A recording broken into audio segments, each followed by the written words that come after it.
예수님이 예루살렘으로 입성하실 때 많은 사람들이 이 종려나무 가지를 흔들며 길 위에서 자신들의 승리를 자축하였습니다. 왕이 들어오신다. 우리가 승리하였도다. 왕이 전쟁터에 나가서 병사들과 전쟁에서 승리를 거두고 들어올 때 많은 사람들이 이 종려나무 가지를 흔들면서 승리를 자축하며 우리에게 승리를 주신 이 왕이시여 라고 왕을 경배하는 모습으로 길거리에 많은 사람들이 나와서 흔들기 시작을 하였습니다. 지금 예수님을 맞이하는 많은 사람들이 그렇게 자신들의 승리를 자축하고 있고, 그 중심에 이 땅의 승리를 선포하기 위해서 이 땅에 오신 예수 그리스도께서 그 중심의 주인공으로 왕으로 서 계신 모습입니다. 예수님의 승리를 그 걸음과 함께하는 모든 자들이 이제 예루살렘으로 이 승리를 노래하며 앞에서 뒤에서 예수님을 따르며 그 걸음에 함께 하였습니다. 많은 사람들 앞에서 보여주신 예수님의 진정한 승리입니다. 이 땅에 오신 진정한 이유를 많은 사람들에게 이제 증거하는 모습이 바로 마지막 예루살렘으로 향하는 그 걸음에 많은 것들을 담아내고 계시지요. 그 걸음을 우리도 한번 따라가 보도록 하겠습니다. 예수님은 어떠한 승리를 선포하고 계시고 많은 사람들은 어떠한 승리를 과연 원하고 있었는가? 오늘을 살고 있는 승리를 원하는 우리의 삶에 다시 한 번 더 예수 그리스도의 승리를 붙잡는 귀한 시간이 되었으면 합니다. 자, 지금 예수 그리스도가 향하시는 예루살렘 승리의 영광이 그 자리에 그 걸음에 고스란히 담겨져 있지요. 자, 그러나 예수님의 그 깊은 마음 속에는 겸손이 숨겨져 있었습니다. 겸손의 영광의 승리가 담겨져 있었습니다. 많은 사람들은, 제자들은 그것을 이해하지 못하고 알지 못하였으나 예수님은 그것을 담고 그 승리의 노래를 들으시면서 예루살렘으로 향하신 것이죠. 자, 6월절이 다가왔습니다. 이스라엘 예루살렘의 명절 아닙니까? 출애굽 사건, 하나님이 우리를 구원하셨다, 하나님이 우리를 생명의 길로 인도하셨다는 것에 감사 고백하는 1년에 한 번 있는 대명절입니다. 많은 사람들이 이제 예루살렘으로 몰려들기 시작하였죠. 무리들 가운데, 사람들 가운데 소문이 돌기 시작하였습니다. 나사렛 예수가 올해는 예루살렘으로 온대. 나사렛 예수가 이번 명절 때 예루살렘으로 온다는 소문이 돌기 시작하였습니다. 얼마 전에 죽은 나사로를 살리지 않았는가? 그 나사로를 살리고 나서 바로 지금 이곳으로 향하고 있다네. 많은 사람들의 입소문을 통해서 금세 예루살렘 안에는 시끌벅적하기 시작하였습니다. 사람들은 길거리로 뛰쳐나왔습니다. 예수님을 보기 위해서 말이죠. 그리고 약속이나 한 듯 승리를 선포하는 종려나무 가지를 손에 다 하나씩 들었습니다. 그리고 기다렸다는 듯이 저 멀리 이제 예수님과 함께 나사렛에서 제자들과 많은 무리들이 그곳을 향하는 모습을 보이자 함성을 지르기 시작하였습니다. 호산나, 구원의 주님을 찬송하리로다. 높은 이름으로 오시는 이여, 당신이 우리의 진정한 왕이로소이다. 많은 사람들이 환호성을 지르며 그 승리의 함성을, 예수님이 오시는 그 걸음을 예비하고 준비하였습니다. 진정한 메시아의 승리입니다. 왕의 귀환입니다. 많은 인파들은 예수님이 예루살렘으로 들어오셔서 이제까지 있었던 로마의 압제, 억압, 슬픔, 탄식으로부터 진정한 자유와 해방을 줄 것이라는 굳은 믿음이 있었습니다. 이제는 우리가 승리하였다, 더 이상 패배의 자리에 머물지 않는다라는 것을 선포하기 시작하였습니다. 자, 그런데요, 예수님의 모습은 조금 달랐습니다.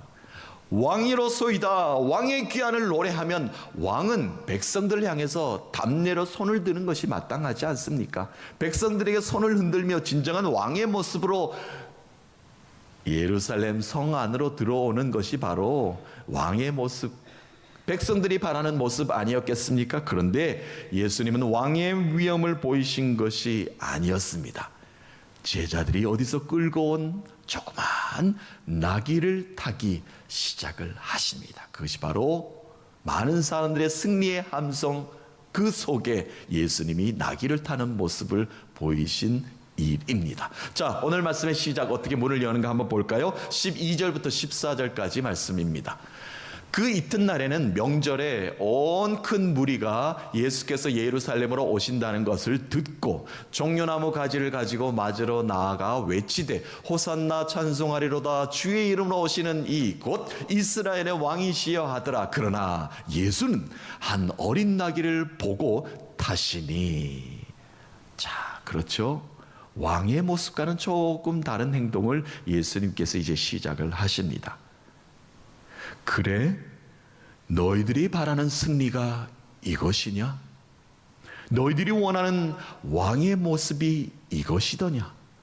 예수님은 겸손의 나귀를 타시고 환호하는 군중들 사이에서 승리의 진정한 의미를 밝혀내기 시작을 하셨습니다. 지금 많은 무리들이요, 입술로는 왕의 귀한 구원을 노래하고 있지만 우리가 알다시피 얼마 시간이 지나지 않아 그들은 예수님의 곁을 모두 떠나버렸습니다. 그들의 눈에 비친 예수님의 모습은 그들이 원하는 승리가 아니었기 때문입니다. 예수님은 대제사장 뜰에 잡혀갔고요, 로마 법정에 서게 되었으며 빌라도의 법정에서 십자가의 사형이라는 판결이 내려졌습니다. 그렇게 자신들이 외친 승리가 물거품으로 돌아가자 그들은 소리쳤습니다. 예수를 십자가에 못 박으라. 우리를 구원하소서. 진정한 승리가 여기 있나이다. 왕이여 들어오소서. 이렇게 소리쳤던 자들이 그들이 원하는 승리가 아니다 여겨지니 예수를 십자가에 못 박으소서 그들은 소리치고 말았습니다. 그렇습니다. 예수님의 승리는 그들이 외친 그대로 십자가의 죽음이었습니다. 예수님이 이 땅에 진정한 승리가 십자가의 죽음이라는 사실을 모르면 진정한 승리를 만끽하지 못하는 것이지요. 예수님의 승리가 나의 승리가 되기 위해서는 내게 주어진 십자가가 있습니다. 그 십자가를 져야 합니다. 그리고 그 십자가를 소장만 하고 눈으로 보고만 살 것이 아니라 그곳에 희생해야 합니다. 예수님은 그 십자가의 의미가 무엇인지 알았기에 십자가에 달리신 것 아닙니까? 내게 맡겨진 십자가의 의미를 나도 압니다. 그러면 그곳에서 내가 희생해야 되는 것 아니겠습니까? 보고만 있는 것이 십자가가 아니죠. 십자가는 희생하는 십자가가 진정한 예수님이 달리신 십자가입니다. 십자가를 버리면, 십자가를 참아내지 못하면 모든 것이 실패와 패배로 끝이 납니다. 그러나 십자가에서 희생하면 승리가 그곳에 있습니다. 그래서 우리 모두는 예수 닮은 겸손한 희생을 삶을 살아야만 승리할 수 있습니다. 그것이 바로 예수 승리의 진정한 비결입니다.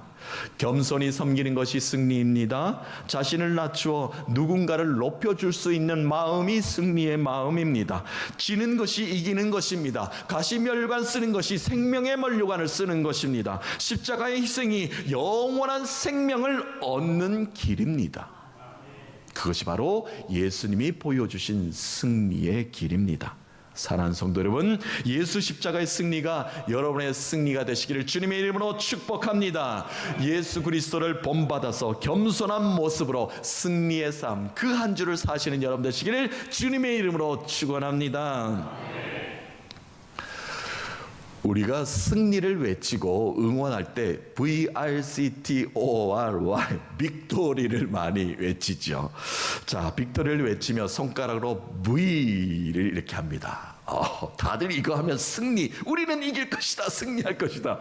사진 찍을 때도 마찬가지죠. 언제부턴가 다 이렇게 아이들도 마찬가지입니다. 요즘은 좀 달라졌어요. 이렇게 V를 하니까 모양이 좀 달라졌는데 다들 옛날 사진에 보면 무엇에 이기고 싶은지 모르겠어요. 어쨌든 내 삶은 승리다라는 것을 표현하고 사진을 찍지 않습니까?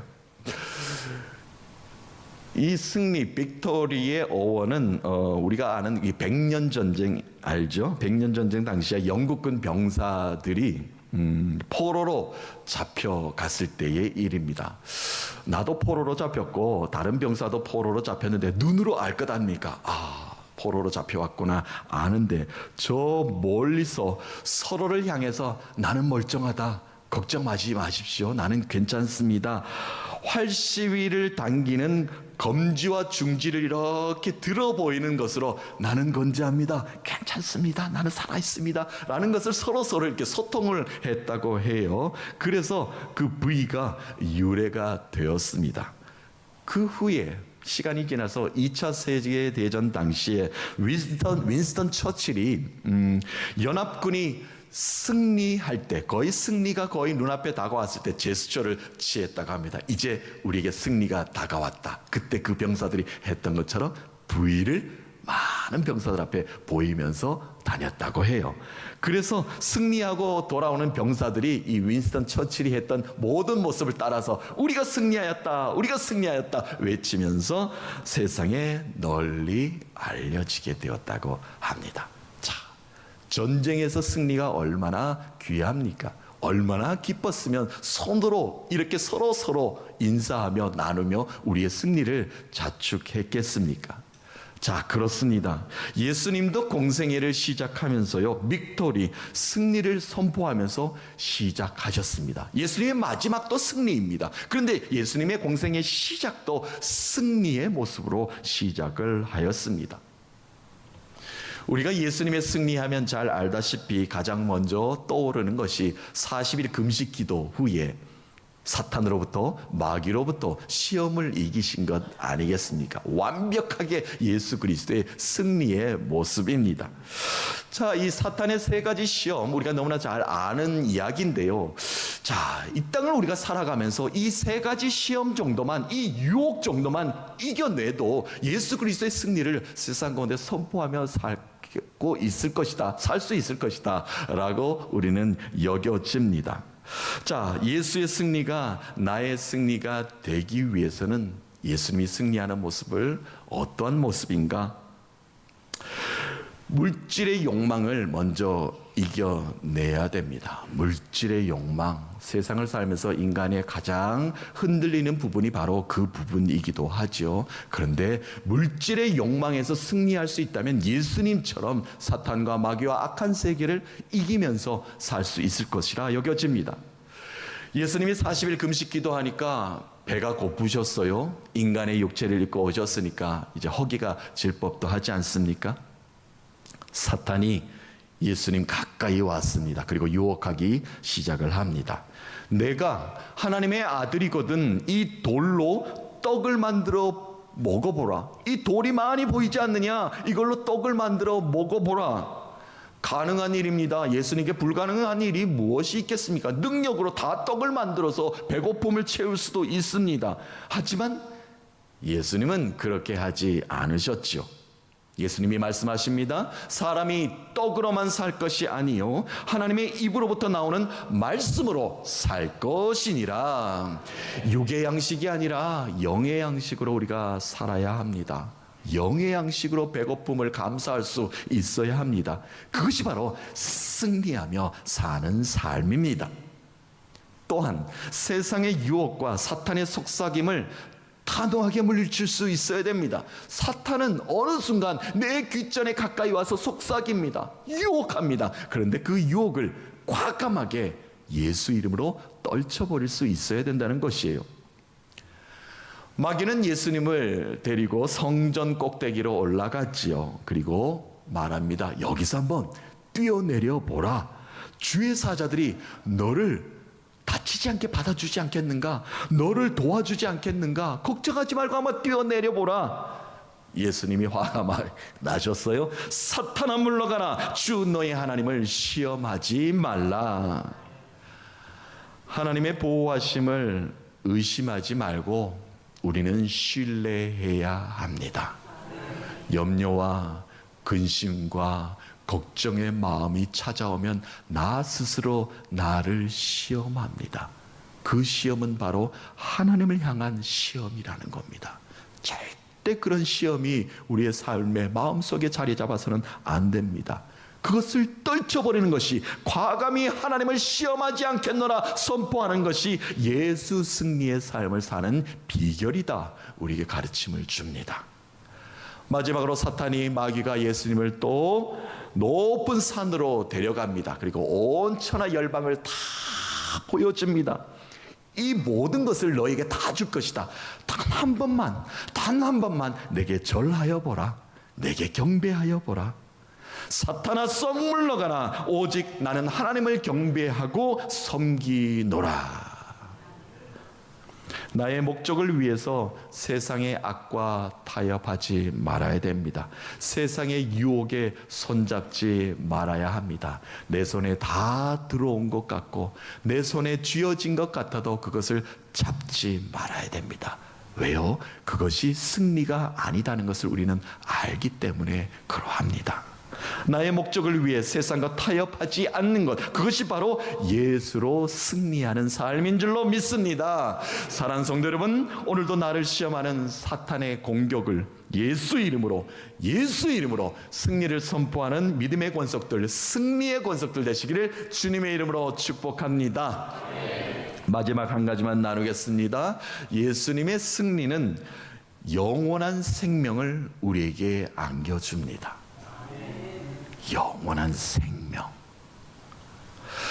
오늘 사람들 손에 들려진 이 종려나무 가지는 꺾이지 않는 가지의 상징이기도 합니다. 왜냐하면 영양분을 잘 공급받아서 곱게 잘 자란 나무 가지이기 때문에 그렇죠. 그리고 영원한 생명을 뜻합니다. 깊은 뿌리로부터 영양분을 많이 공급받았고 많은 물을 공급받아서 싱싱하고 생명력 있는 종려나무 가지를 상징하기 때문에 그러합니다. 자, 우리의 삶도 마찬가지죠. 승리의 삶을 살기 위해서는 하나님이 주신 능력과 은혜와 은총과 어떠한 복이라도 우리 속에 강인한 꺾이지 않는 믿음으로 선포될 수 있어야 되는 것 아니겠습니까? 그것이 바로 승리하는 삶이다 라고 말을 할 수가 있습니다. 이스라엘 백성들도 사막 가운데, 광야 가운데 이 종려나무에 얽힌 스토리가 여러 가지 성경에서 우리에게 전해주고 있는데요. 종려나무가 발견이 되면 가까운 곳에 샘이 있다는 증거였습니다. 그러니까 사막 한가운데 이렇게 길을 가다가도 종려나무가 저기 보이면은 샘이 있구나, 우리에게 물을 공급할 수 있는 곳이 이르렀구나라는 것을 알게 된다는 것이죠. 이스라엘 백성들이 광야를 지날 때 종려나무가 무성한 곳에 장막을 치고 머물렀던 이야기가 있습니다. 홍해를 건넌 이스라엘 백성들이 광야의 걸음을 계속 하는데 스르 광야에 이렇게 들어가게 되었어요. 사흘길을 더 지나가는데 물이 떨어진 겁니다. 그 많은 이스라엘 백성들이 물을 공급받아야 되는데 가져온 물이 거의 이제 바닥이 나기 시작을 한 것이죠. 마라라는 곳에 이르렀을 때의 일입니다. 그곳에 물이 있는 겁니다. 너무나 기뻐서 물을 이제 마시기 시작을 했는데 물이 오염이 되었던지 써서 먹을 수가 없는 겁니다. 샘은 있으나 그것을 먹지 못하게 된 것이죠. 백성들은 모세를 향해요, 아니요, 하나님을 향해서 원망, 불평을 쏟아내기 시작을 하였습니다. 모세가 여호와께 부르짖기 시작합니다. 간청을 합니다. 하나님이여, 우리를 도우소서, 우리의 갈증을 해소하여 주소서. 하나님이 그들의 요청을 들어줍니다. 너는 가서 나무 한 그루를 보여주며 거기 가지를 들고 그것을 물에 던지라. 그리하면 마실 물이 될 것이다. 그리하였죠. 그래서 마실 물로 변하게 된 겁니다. 그래서 백성들이 그 물을 마시게 되었고 그들의 불평이 잠깐 잠재워지게 되었습니다. 그리고 나서 백성들은 또 길을 걷기 시작하였습니다. 그런데 조금 걷지 않아 그들의 눈에 엄청난 물을 소장하고 있는 오아시스가 그들 눈에 펼쳐지기 시작합니다. 조금만 참았어야죠. 조금만 인내하고 기다렸어야죠. 불평하지 않고 조금만 더 걸어갔어야죠. 그러면 엄청난 하나님이 예비된 동산이 기다리고 있었는데 그 엘림을 눈앞에 두고 그들은 불평하고 말았다는 이야기입니다. 엘림에 들어가 보았습니다. 그랬더니 종려나무 가지가 70그루나 있었다는 겁니다. 10그루의 나무가, 엄청난 종려나무 가지가 그들을 기다리고 있었음에도 불구하고 그들은 바로 눈앞에서 그것을 알지 못하고 불평하고 말았지요. 풍성한 물과 풍성한 삼림의 축복으로 그들을 인도하셨고 그들에게 생명을 안겨주셨습니다. 자, 오늘 본문 말씀입니다. 오늘 하나님이 인도하시는 길, 많은 무리들이 그 종려나무 가지를 들고 하나님의 승리, 예수 그리스도의 승리, 우리 이스라엘의 승리, 예루살렘의 승리를 선포하며 그 가지를 흔들며 노래하고 있었습니다. 영원한 생명, 꺾이지 않는 견고한 축복의 열매인 종려나무 가지를 손에 들고 흔들며 그들의 강한 의지, 예수 승리, 우리의 승리를 노래하였습니다. 오늘 마지막 말씀 여러분과 한 가지만 나누겠습니다. 이 광경을 지켜보던 바리새인들이 있었습니다. 그들에게 다가와서 이렇게 그들에게 말하며 그들의 마음속에 있는 말들을 꺼내기 시작합니다. 19절 말씀입니다. 바리새인들이 서로 말하되 볼지어다 너희 하는 일이 쓸데없다. 보라 온 세상이 그를 따르는도다 하니라. 아멘. 너희들이 지금 쓸데없는 일을 하고 있도다. 보라 그의 생명은 저것으로 끝이 났도다. 예수가 지금 예루살렘으로 들어가지만 세상의 뒤안길로, 세계의 뒤안길로 그냥 사라질 뿐이다. 그 걸음을 걷는 쓸데없는 일을 너희가 외치고 있도다 라고. 이렇게 바리새인들은, 그들은 진정 예수를 알아보지 못하고 저주에 가까운 말을 내뱉고 말았습니다. 세상은 우리가 승리하지 못하도록 길을 막아 섭니다. 예수님을 따르는 우리들의 모습을 보고 헛된 일이다, 쓸데없는 일이다 라고 말을 합니다. 교회의 사명은 이미 끝났다라고 세상은 말을 합니다. 교회가 일어나 성도가 일어나 승리를, 다시 부흥을 외치지 못하게 만듭니다. 자, 그러나 우리는 어떻게 됩니까? 진정한 예수 그리스도의 승리가, 하나님의 승리가 우리를 통해서 세상 가운데 선포되기를 간절히 원하며 다시 일어서야 합니다. 우리는 주의 영원한 생명을 향해서 믿음의 걸음을 멈추지 말아야 합니다. 지금의 상황에 절대 불평하지 마십시다. 풍성한 은혜 얼마나 많이 주셨습니까? 영원한 생명을 우리에게 터전으로 주신 것이 얼마나 감사한 일입니까? 구원의 노래, 승리의 찬송을 감사하시면서 전진하는 저와 여러분 되시길 주님의 이름으로 축원합니다. 호산나 나를 구원하신 그 주님의 영광을 노래하게 하소서. 오늘도 우리를 다스리셔서 자유와 해방의 기쁨을 누리게 하여 주옵소서. 사랑하는 성도 여러분, 예수 승리가 내 삶의 영원한 승리 될 줄로 믿습니다. 오늘도 내 삶 가운데 살아 역사하셔서 우리의 삶을 승리의 삶으로 인도하시는 주님을 바라보시면서 언제나 그 승리의 예수님이, 승리가 바로 나의 승리인 줄로 믿습니다 고백하시면서 한 주간 승리의 영광을 노래하시는 찬미의 제사를 예배자로 올려드리시는 여러분 되시기를 주님의 이름으로 축복합니다.